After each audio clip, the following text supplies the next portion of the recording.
오늘은 교회력으로 종려 주일입니다. 예수님께서 공생의 마지막 유월절 전에 나귀를 타시고 예루살렘에 입성하시는데 수많은 군중들이 예수님을 환영합니다. 종려나무가지를 들고 또 예수님을 환영하고 또 앞에서 가고 뒤에서 따르는 많은 무리들이 예수님을 목소리 높여 찬양을 하는 것을 오늘 본문을 통해서 볼 수 있습니다.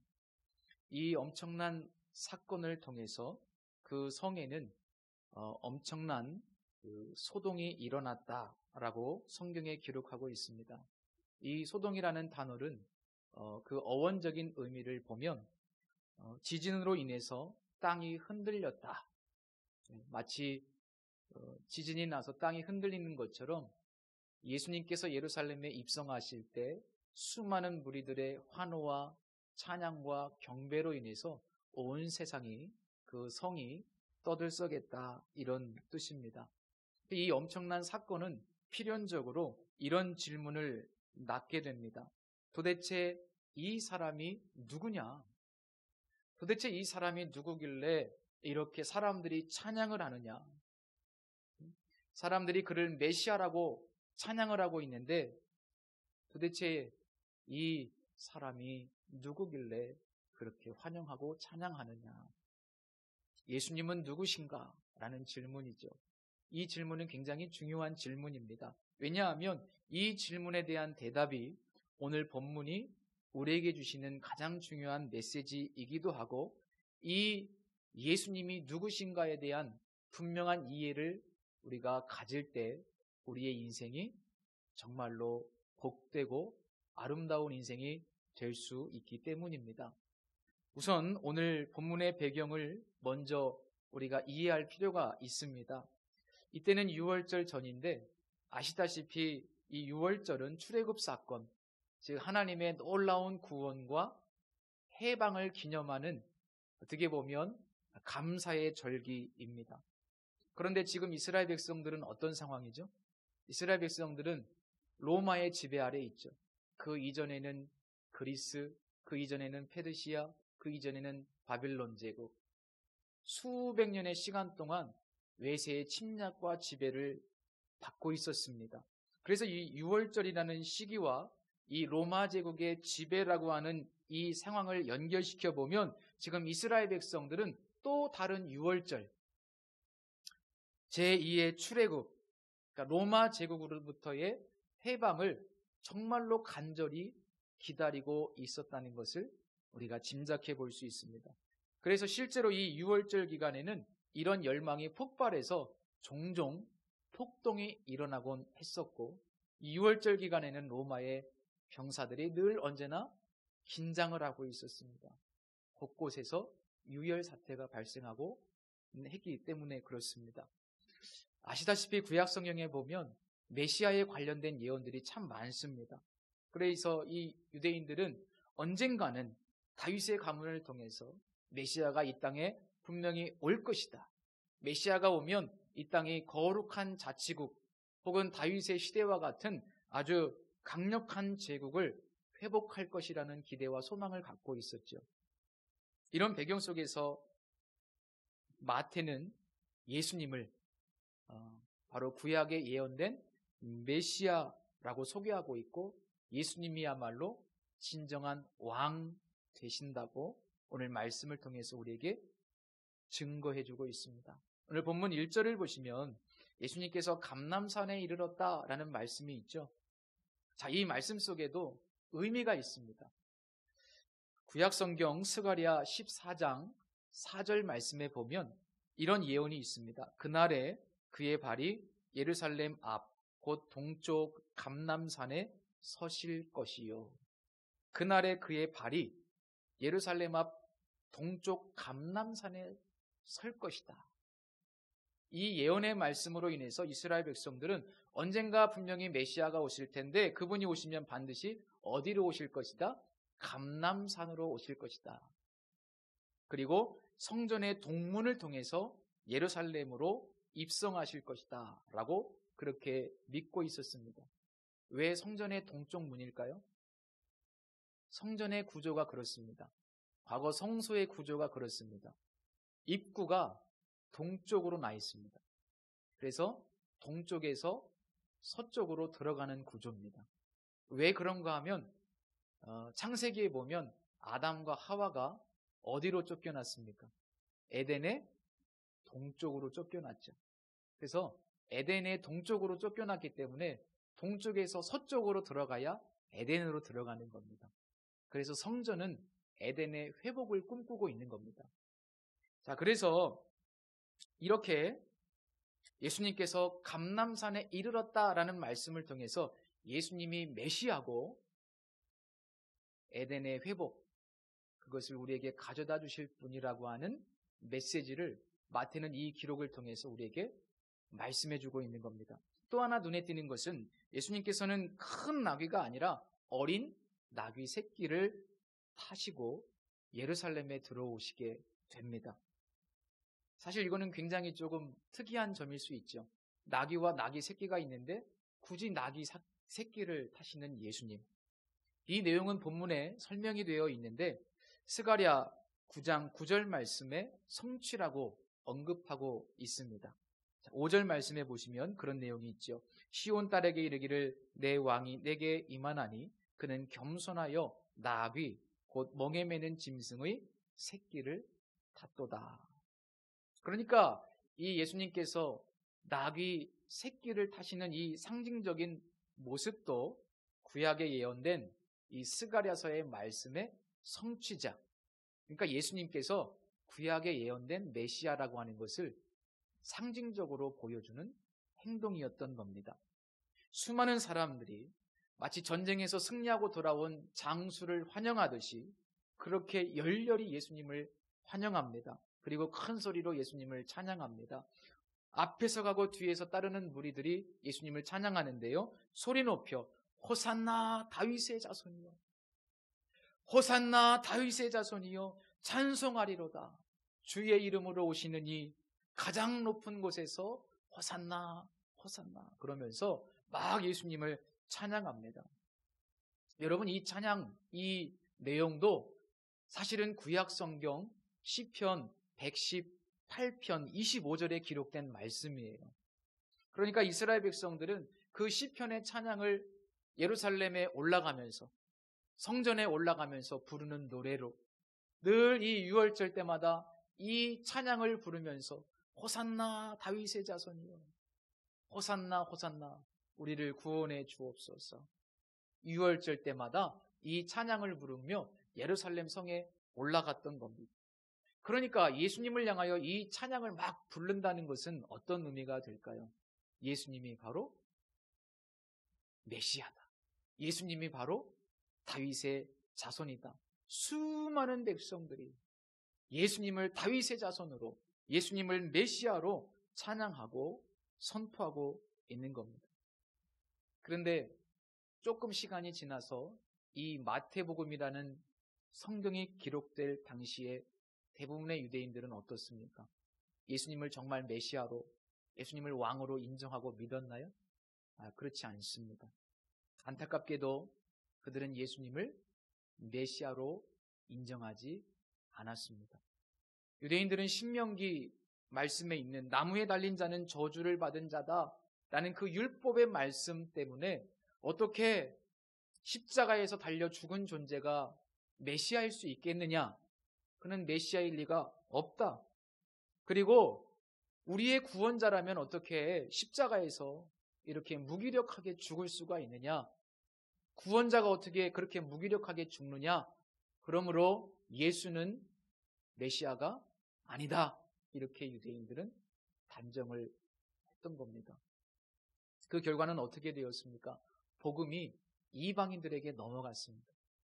그리고 뿐만 아니라 아직 메시아가 오시지 않았다고 생각해서 무력으로 독립을 꿈꾸다가 주후 70년경에는 로마에 의해서 예루살렘 성이 다 파괴되고 또 성전도 다 파괴되는 그런 엄청난 끔찍한 심판을 당하게 됩니다. 이것이 바로 이스라엘 백성들의 참혹한 역사입니다. 놀라운 하나님의 은혜가 임했음에도 불구하고 은혜의 시대가 왔음에도 불구하고 믿지 못하고 받아들이지 않았기 때문에 이런 처참한 결과를 당하게 된 겁니다. 안타깝게도 이와 같은 모습은 오늘 우리가 살아가는 이 시대에도 반복이 됩니다. 수많은 사람들이 예수님을 거부하고 외면하지, 그들이 심판을 당한다는 사실도 모른 채 말입니다. 여러분, 우리는 정말로 예수님을 메시아로, 나의 구원자로, 왕으로 인정하고 계신가요? 정말로 예수님이 나의 구원자이십니까? 예수님을 나의 왕으로 믿습니까? 그렇다면 오늘 우리에게 성경을 통해서 예수님을 메시아로 영접한 사람들에게 나타나는 증거가 있는데, 그 증거가 오늘 우리들에게도 있는지, 그 열매가 있는지 우리가 한번 확인해 봐야만 합니다. 적어도 우리가 예수님을 메시아로 인정하고 나의 구원자로, 나의 주인으로 영접했다면 오늘 본문을 통해서 적용해 볼 수 있는 크게 두 가지의 증거, 두 가지의 열매가 있어야만 합니다. 그래서 오늘은 종려주일이고 고난주간이 시작되기 때문에 이번 한 주간 동안 우리의 삶을 성찰하면서 나에게 과연 이런 증거들이 있는가, 우리가 한번 우리에게 질문하는 한 주간이 되었으면 합니다. 오늘 본문 8절에 보시면 예수님께서 입성하실 때 사람들은 두 가지를 길에 펴니다. 하나는 겉옷이고 또 하나는 나뭇가지입니다. 이 나뭇가지는 아시다시피 종려나뭇가지인데 이 두 가지가 각각 의미하는 바가 있습니다. 이 당시 고대 근동의 문화에서 겉옷을 벗어서 길에 편다라고 하는 것은 왕에 대한 복종을 의미하는 상징적인 행동이었습니다. 왕에 대한 복종. 그러니까 이 겉옷을 편다는 것은 예수님을 무엇으로 인정하는 거예요? 왕으로 인정하는 거죠. 메시아인 예수님이 왕이시다. 그리고 나는 예수님의 종이다. 그래서 겉옷을 편다는 것은 예수님에게 절대 복종을 맹세하는 겁니다. 절대 복종. 예수님이 정말로 메시아라면 절대 복종하는 것은 어떻게 보면 당연한 태도라고 볼 수 있겠죠. 두 번째로 당시 종려나뭇가지를 길에 펴는데 이 종려나뭇가지는 왕에 대한 충성을 의미했습니다. 첫 번째는 복종, 두 번째는 충성. 예수님이 정말로 메시아이고 왕이시라면 그분에 대한 충성은 당연한 겁니다. 그렇다면 적어도 이 시대에 우리가 예수님을 메시아로, 나의 왕으로, 나의 주인으로 인정하고 영접한 신자들에게 요구되는 두 가지의 기본적인 태도는 바로 절대적인 복종과 충성이라는 것을 우리가 이 말씀을 통해서 알 수 있습니다. 과연 내 삶에 이런 태도와 열매가 있는가 우리가 성찰해 봐야 되는데, 그래서 이 본문 이후에 21장 18절 이하에 보면 열매 없는 무화과 나무를 예수님께서 심판하시는 것을 봅니다. 그들은 종교의 형식이 있었고 하나님을 믿는다고 했어요. 그러나 온전한 복종과 충성의 열매가 없었기 때문에 이스라엘 백성들을 심판하신다는 내용이 바로 무화과 나무를 저주하는 상징적인 행동이었습니다. 성도 여러분, 정말로 우리가 살아가면서 온전한 복종과 충성스러운 태도를 가지고 살아가는가? 신앙이 나의 삶에 복종과 충성을 불러 일으키고 있는가? 적어도 내 마음 가운데 예수님을 향한 이런 소원과 열정이 없다면 그것은 어딘가 내 신앙에 문제가 있다는 것을 의미합니다. 메시아이신 예수님을 향한 충성과 복종의 마음이 다시 한번 이 종려주일과 고난주간 부활주일을 지나가면서 우리의 마음속에 불같이 회복될 수 있기를 예수님의 이름으로 축복합니다. 놀랍게도 이 온전한 복종과 충성의 태도는 하나님께 대한 예수님의 태도였습니다. 예수님은 늘 언제나 하나님께 대하여 복종과 충성으로 일관했습니다.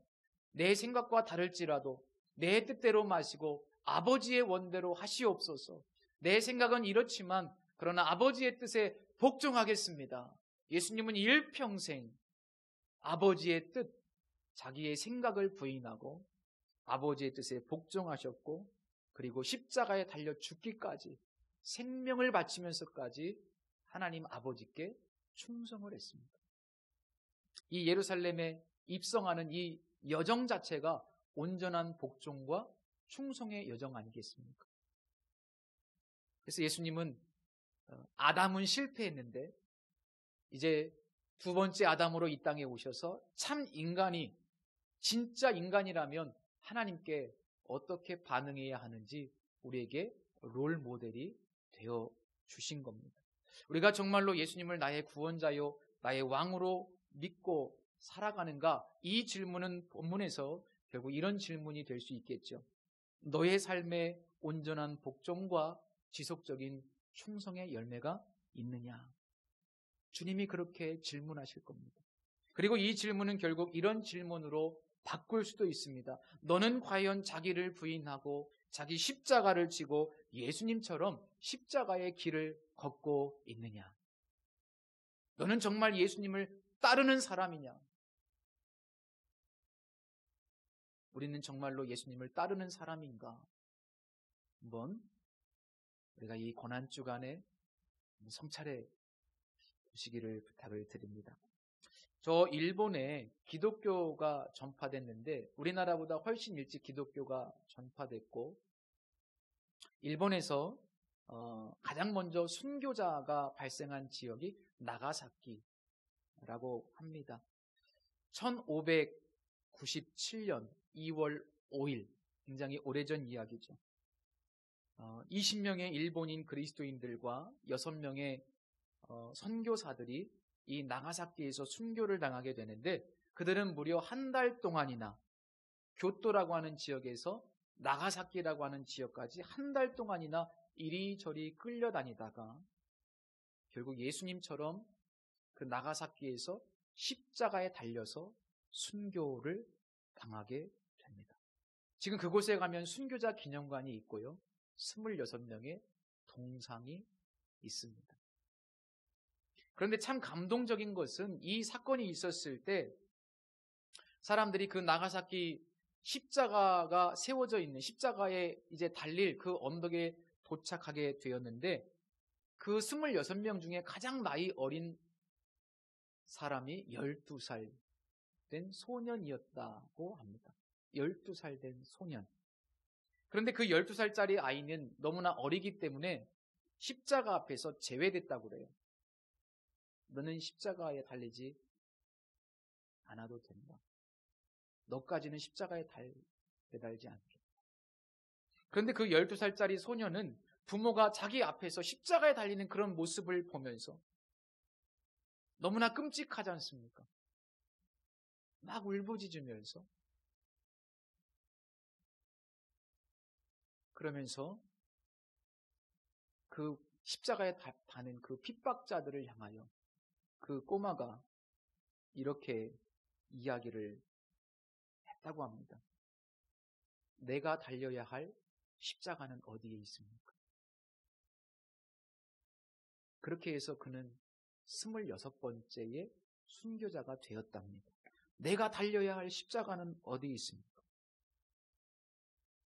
그렇게 끔찍한 십자가를 보면서도 내가 달려야 될 십자가는 어디 있습니까? 오늘 우리는 앞서서 이 십자가의 길을 가셨던 예수님의 사람들이기 때문에 우리가 이렇게 질문을 해야 됩니다. 내가 달려야 할 십자가는 어디에 있을까? 오늘 찬양의 가사처럼 세상은 흔들리고 사람들은 변해도, 이 세상이 십자가의 길을 가는 사람들이 점점 줄어들어도, 교회가 타락해 간다고 할지라도, 그러나 우리의 심령 속에는 늘 언제나 예수님께서 십자가의 길을 가셨는데 내가 달려야 할 십자가는 어디 있을까? 이 질문을 하면서 우리가 끝까지 주님을 따라가야만 한다는 겁니다. 그것이 바로 온전한 복종과 충성의 길입니다. 십자가.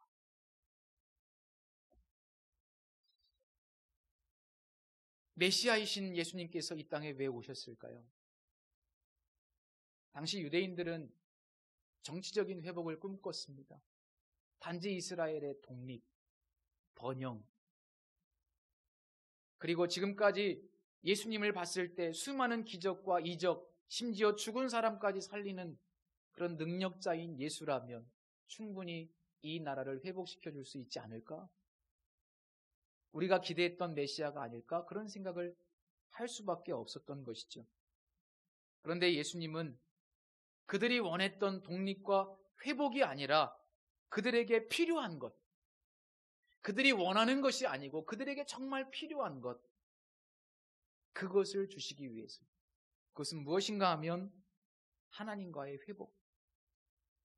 정치적인 독립이 아니라 하나님과의 회복을 위해서 이 땅에 오신 것이죠. 예수님께서 이 땅에 오신 진정한 목적이 무엇인가? 오늘 또 하나의 중요한 표현을 통해서 그것을 한 단어로 정리해 볼 수 있을 겁니다. 오늘 본문에 보면 나귀라는 짐승이 등장하잖아요. 나귀. 나귀는 그 당시에 일반적으로 평화를 상징했습니다. 평화.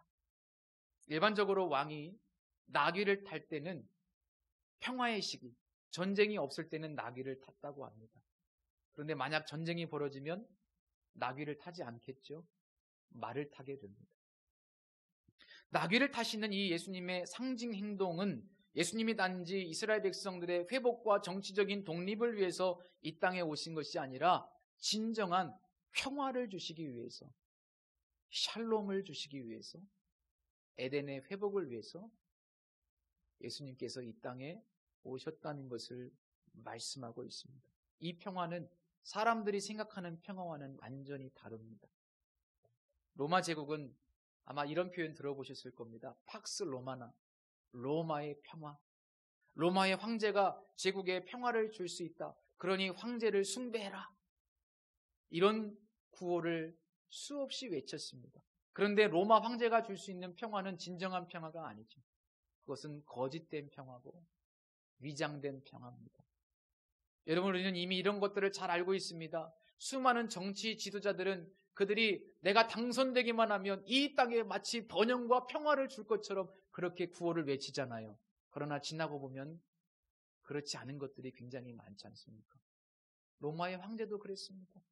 너희들이 나에게 충성하면 내가 너희들에게 번영을 줄게, 평화를 줄게. 진정한 평화가 아닙니다. 누구도 세상에 평화를 줄 수 없습니다. 이 세상에는 진정한 평화가 없습니다. 왜냐하면 이사야 48장 22절 말씀에 보면 이런 말씀이 있습니다. 여호와께서 말씀하시되 악인에게는 평강이 없다. 성경은 분명히 말씀하고 있어요. 악인들에게는 평강이 없다. 죄 지은 사람들에게는 평강이 없다. 이 세상에는 평강이 없다. 진정한 평화가 없다는 것이죠. 그래서 예수님께서는 우리에게 거짓되고 위장된 평화가 아니라 근본적인 차원의 평화, 온 우주의 창조주이신 심판자이신 하나님과의 평화, 그 평화를 우리에게 회복시켜 주시기 위해서 이 땅에 오신 겁니다. 사도 바울은 에베소서 2장에서 이렇게 말씀하고 있습니다. 그리스도는 우리의 평화이십니다. 그분은 이 둘을 자기 안에서 하나의 새 사람으로 만들어서 평화를 이루시고 원수된 것을 십자가로 소멸하시고 이 둘을 한 몸으로 만드셔서 하나님과 화해를 시키셨습니다. 그분은 오셔서 멀리 떨어져 있는 여러분들에게 평화를 전하셨으며 가까이 있는 사람들에게도 평화를 전하셨습니다. 예수님이 하나님과 화해를 시켰답니다. 그래서 예수님이 주시는 평화는 죄로 인한 하나님의 진노가 해결되었을 때 오는 평화이고 죄로 인해서 샬롬을 상실한 우리들에게 주시는 하나님의 샬롬의 회복입니다. 성 어거스틴이 그런 고백을 했잖아요. 우리 마음이 당신 안에서 안식할 때까지는 평안하지 않았습니다. 여기서 말하는 평안이 바로 하나님과의 평안입니다. 샬롬. 어느 날 저녁에 프란치스코라고 하는 성인이 살고 있는 집 문에 누가 와서 두드리는 겁니다. 나가봤는데 한 험상궂은 나병 환자가 밖에 서 있었습니다. 뭐 그때나 지금이나 나병 환자 하면 참 접촉하기 어려운 사람들이잖아요. 그는 이렇게 이야기합니다. 내가 지금 몹시 추운데 잠시 방에 들어가서 쉴 수 있겠습니까? 프란치스코는 그 나병 환자의 손을 잡고 그를 방으로 안내를 해줍니다. 그런데 그 환자가 조금 있다가 다시 부탁을 합니다. 내가 당신과 함께 저녁을 먹을 수 있겠습니까? 나에게 좀 식사를 줄 수 있겠습니까? 두 사람은 같이 식탁에서 함께 저녁을 먹었습니다. 밤이 깊어졌는데 그 환자는 다시 부탁하기를 내가 지금 너무 추운데 내 몸을 좀 녹여줄 수 있겠습니까? 이 프란치스코의 집은 그렇게 따뜻한 집이 아니었어요. 그 얘기를 들은 프란치스코는 주저하지 않고 자기의 옷을 벗고 그리고 자신의 체온으로 그 나병 환자를 녹여줬답니다. 나병 환자를 어떻게 자신의 체온으로 녹여줘요? 만지기도 싫잖아요. 이튿날 아침에 이 프란치스코가 일어났더니 그 환자가 온데간데 없는 겁니다. 뿐만 아니라 그가 다녀간 흔적조차도 찾아볼 수가 없었습니다. 프란치스코는 곧 깨닫게 되죠. 아, 나와 같은 비천한 사람을 주님께서 찾아와 주셨구나. 그리고 그때 하나님께 감사의 기도를 올려드립니다. 그 감사의 기도가 우리가 잘 알고 있는 아주 유명한 성 프란치스코의 평화의 기도입니다. 이런 내용입니다. 주여 저를 당신의 평화의 도구로 써주소서. 미움이 있는 곳에 사랑을, 다툼이 있는 곳에 용서를, 분열이 있는 곳에 일치를, 의욕이 있는 곳에 믿음을, 오류가 있는 곳에 진리를, 절망이 있는 곳에 광명을, 슬픔이 있는 곳에 기쁨을 심게 하소서. 오 거룩하신 주여, 위로받기보다는 위로하고 이해받기보다는 이해하고 사랑받기보다는 사랑하게 하소서. 우리는 줌으로써 받고 용서함으로써 용서받고 자기를 버림으로써 영생을 얻기 때문입니다. 이 유명한 프란치스코의 기도문입니다. 평화의 기도라고 하죠. 지금 우리가 살아가는 이 세상은 늘 전쟁 때문에 고통을 당하고 있고 지금도 전쟁이 진행되고 있습니다. 또 세계 어딘가에선 가난과 기근 때문에 고통스러워하고 있고 또 어딘가에서는 분열과 다툼으로 그리고 전 세계적으로 전염병이 창궐하고 있습니다. 이 모든 것의 원인은 정치적인 것도 아니고 경제적인 것도 아니고 그들 속에 진정한 평화, 하나님과의 평화, 샬롬이 없기 때문입니다. 그래서 결국 십자가에 달리신 주님만이 이 세상의 유일한 소망이 되십니다. 오늘 성경에 등장하는 다수의 군중들이 아니라 앞서가신 주님을 따라서 복종과 충성으로 십자가의 길을 걷고자 하는 제자들이야말로 세상을 변화시킬 수 있습니다. 그래서 오늘부터 또 다시 한번 내 삶의 자리에서 내가 져야 할 십자가는 어디에 있습니까? 라고 질문하면서 이 고난주간을 함께 보냈으면 합니다. 내가 달려야 할 십자가는 어디에 있는가? 마태복음 5장 9절 말씀을 읽어드리고 설교를 마치겠습니다. 평화를 이루는 사람은 복이 있다. 하나님이 그들을 자기의 자녀라고 부르실 것이다. 기도하겠습니다. 거룩하신 하나님, 평화의 왕으로 이 땅에 오신 주님을 찬양합니다. 우리에게 진정한 평화를 주시기 위해서 예수님은 십자가라는 엄청난 대가를 지불하셨습니다. 값비싼 대가를 지불하셨습니다. 그 주님의 놀라운 은혜와 사랑을 깨닫고 우리가 온전한 복종과 충성의 길로 예수님의 십자가를 따라가는 제자들로 살게 하여 주옵소서. 우리의 삶의 자리에서 언제나 내가 져야 될 십자가는 무엇인가?